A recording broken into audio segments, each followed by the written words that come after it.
paz, queridos, com a graça de Deus, chegamos à lição de número 9, que tem como título Uma visão bíblica do corpo.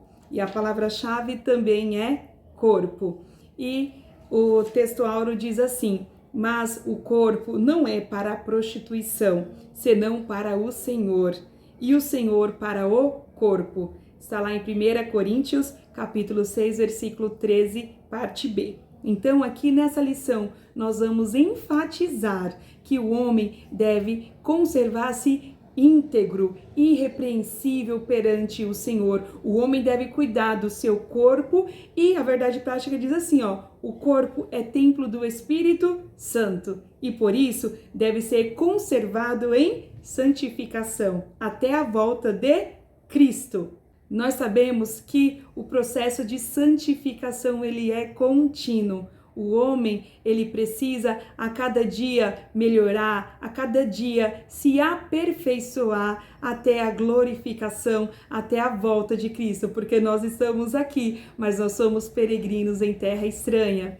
E para essa aula eu quero apresentar dinâmicas para facilitar o aprendizado e para essa dinâmica o professor vai precisar de 3 copinhos descartáveis e nós vamos fazer referência ao primeiro e segundo ponto da lição.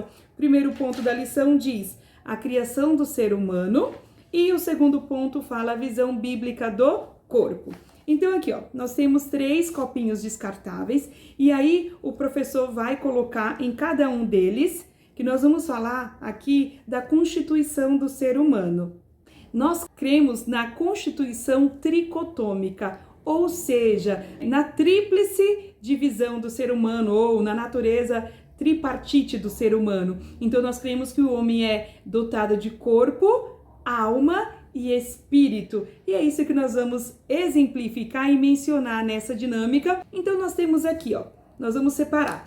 Aí o professor vai colocar corpo. Então o Senhor, nós temos lá que Deus criou o homem do pó da terra. Então aqui, nós temos um copinho descartável. Esse copinho aqui, ele serve para quê? Para a pessoa beber alguma coisa, ou para a pessoa colocar algum petisco, alguma coisa para comer.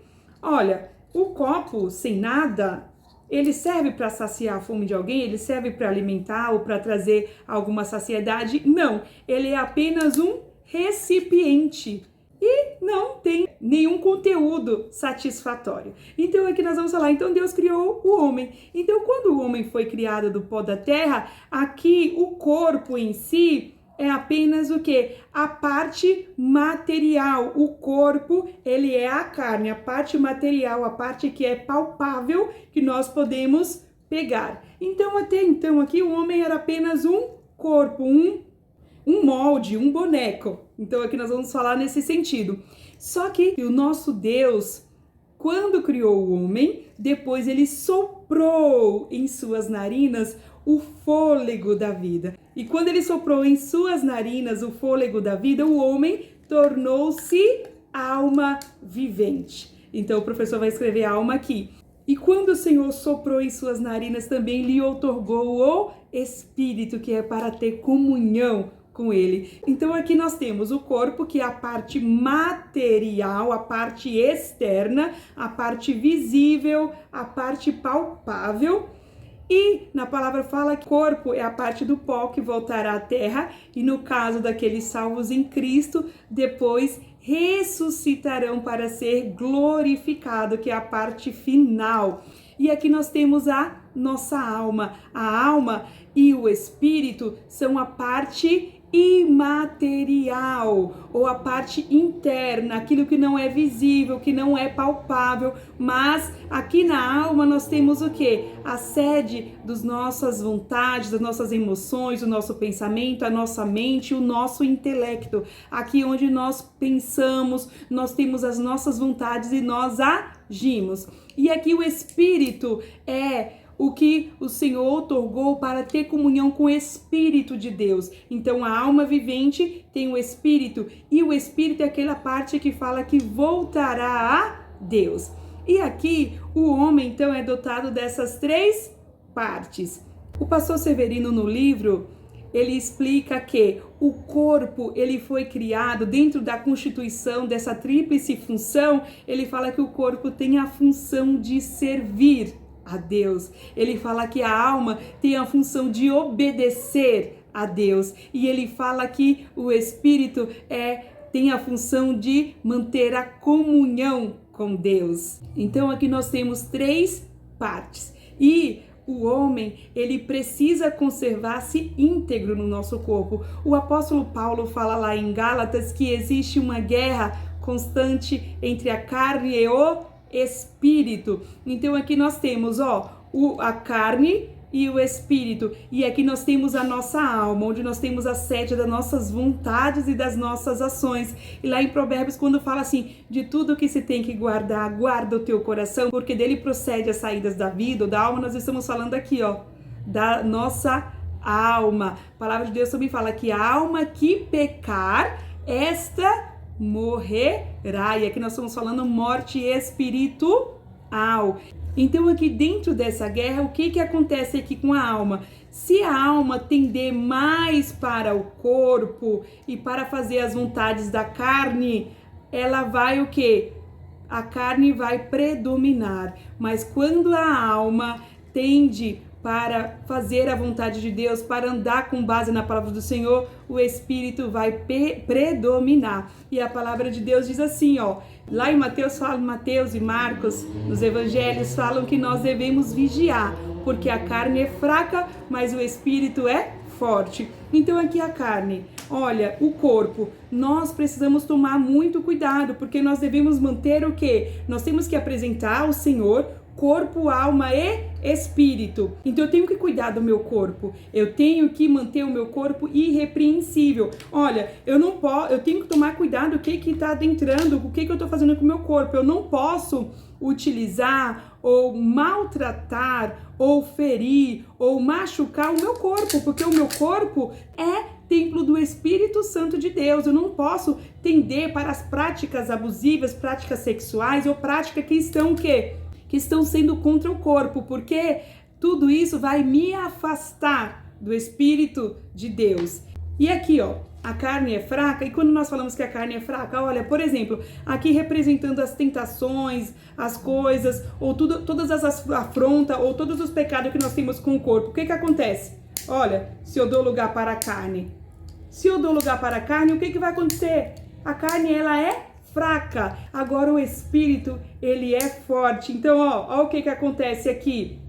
O espírito, ele é forte. Então a alma, ela precisa alimentar o seu espírito para que o seu espírito tenha sempre comunhão com o Espírito de Deus. E não vamos deixar a carne, ou não vamos deixar o nosso corpo, ou maltratar o nosso corpo, ou achar que o meu corpo é minhas regras, como ditam por aí, porque não o é. O corpo é templo do Espírito Santo e nós somos criados para louvar e engrandecer o nome do Senhor. E nós precisamos nos conservar assim, íntegro perante Deus. Então eu não posso deixar qualquer coisa adentrar no meu coração, porque o Senhor vai requerer. Lá em Tessalonicenses nos fala que nós devemos apresentar corpo, alma e espírito ao Senhor. Então que nós possamos conservar a cada dia na presença do Senhor, pedindo graça ao Senhor, pedindo força para o Senhor e na luta constante, pedindo para o Senhor da graça, para que nós possamos a cada dia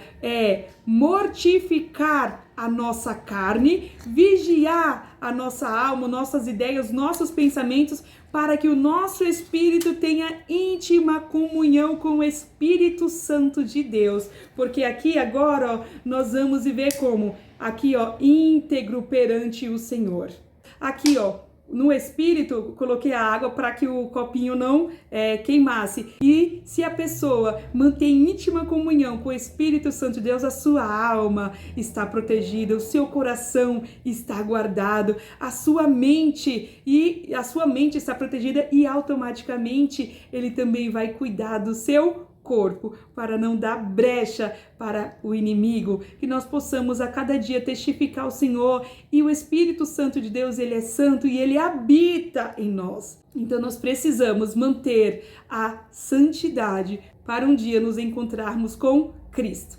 E eu quero apresentar mais uma dinâmica que o professor vai fazer referência ao terceiro ponto da lição, que fala sobre a visão secular do corpo. Vai falar sobre o hedonismo, que é a questão do prazer, que é tudo que tem que se fazer é o prazer, o narcisismo, que é o culto, é o ego, a beleza, a vaidade. Vai falar sobre a erotização e libertinagem e fala sobre a liberdade e a autonomia. E para essa dinâmica, o professor vai precisar de algumas canetas diferentes, umas canetas decoradas, outras canetas normais, assim, e o professor vai fazer referência também à natureza tricotômica do ser humano. Vai pegar assim, por exemplo, olha, aqui nós temos uma caneta, olha, aí o professor fala assim, ó, referência, aqui tem o quê? A gente pode fazer referência ao corpo. E aqui nós temos, internamente, nós temos a alma e o espírito. Olha, aqui a alma e o espírito, a tinta. Olha, aqui é tão junto que é até difícil de separar. E na palavra de Deus nós cremos na natureza tricotômica,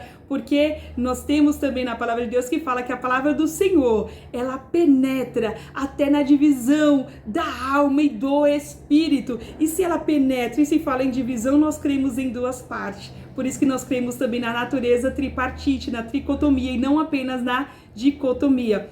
Então aqui o professor vai falar desse segundo ponto, sobre a questão do narcisismo e do hedonismo, e aí a pessoa pode falar, olha, aqui nós temos a caneta representando corpo, alma, corpo, a parte aqui, a carcaça da caneta, o recipiente, aí a alma, o tubo que se escreve, que ó, na alma é onde nós vamos escrever, e o espírito aqui, a tinta. E aí o professor fala, olha, só que muitas vezes nós temos o nosso corpo e nós acabamos não dando lugar ou não procurando, a nossa alma acaba se afastando, adentrando mais para as questões do corpo, da carne e esquecendo de alimentar o espírito para ter comunhão com o Espírito de Deus. E muitas vezes a pessoa fica apenas pensando no narcisismo, aí a pessoa é culto à imagem, à beleza, aí o professor pode fazer referência a algumas canetas bonitas, a pessoa pensa só na questão do prazer, na satisfação, aí dá lugar para todas as práticas sexuais, para a libertinagem, para o uso de drogas, abuso do corpo, ou para o narcisismo, a questão, daí já entra também a questão da criatura querer ter mais valor que o Criador, ou achar que por sua beleza, ou querer ditar as regras. Temos o livre-arbítrio, e nós sabemos que até a própria mente do ser humano com o pecado foi danificado. Então nós precisamos entender, nós precisamos compreender que independente da nossa aparência, da nossa beleza exterior, o que importa é a minha beleza interior. Como que anda a nossa alma? Nós já falamos que a alma que pecar, esta morrerá. Então que nós possamos vigiar as nossas vidas, os nossos pensamentos, para conservar o nosso corpo íntegro perante o Senhor, porque um dia nós nos encontraremos com Cristo e nós vamos apresentar. E como nós somos mordomos do nosso corpo, um dia nós vamos apresentar. E como será que nós estamos cuidando da nossa alma, da nossa vida? Então que nós possamos vigiar, controlar nossas emoções, o nosso intelecto, para manter irrepreensível e para cuidar do nosso corpo à luz da palavra do Senhor. Vamos nos encher das coisas de Deus para que o nosso espírito mantenha comunhão com o Espírito Santo de Deus. Então essas são as duas dinâmicas, espero que os professores utilizem e que seja sempre para a honra e glória do nome do Senhor. Deus abençoe a todos e boa aula!